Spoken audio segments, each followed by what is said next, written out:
Perang dagang berlanjut. Apa serangan Amerika selanjutnya? Video berikut ini adalah informasi berdasarkan data valid yang telah dikaji oleh para pakar sehingga bukan saja memprediksi, namun bisa dijadikan acuan pemerintah untuk membuat kebijakan. Kita semua tahu bangsa Indonesia saat ini sedang euforia masalah Kalimantan dan jangan pernah pindah ke hati mantan. Itu menjadi diskusinya. Tetapi mengelola negara tidak boleh berhenti di satu sektor itu saja. Kembali ke video sebelum ini.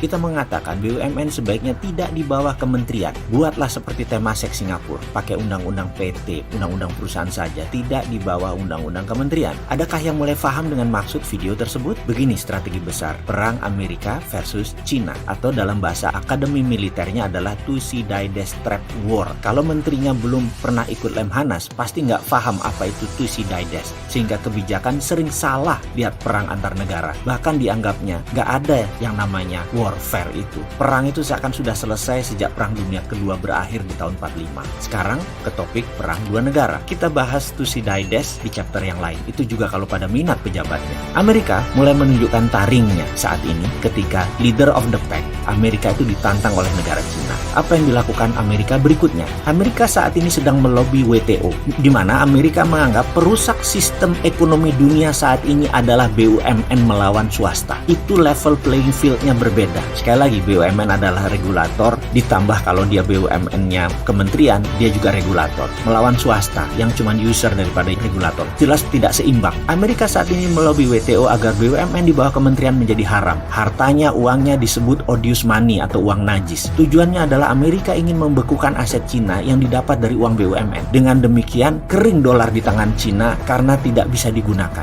BUMN Cina akan ditarik karena BUMN Cina adalah war tour-nya obor. Itu targetnya Amerika. Kalau strategi Amerika melobi WTO berhasil, maka imbasnya akan ke Indonesia. BUMN Indonesia yang di bawah kementerian akan dibukukan juga dolarnya. Pertamina bayangkan tidak bisa impor minyak lagi. Dan apa yang terjadi jika Amerika dan Cina hanya dilihat kacamata perang dagang? Ya bubarlah Indonesia. Jadi sekali lagi, Amerika dan Cina itu bukan perang dagang. Itu benar-benar perang abad 21. Jadi jangan naif melihat keduanya.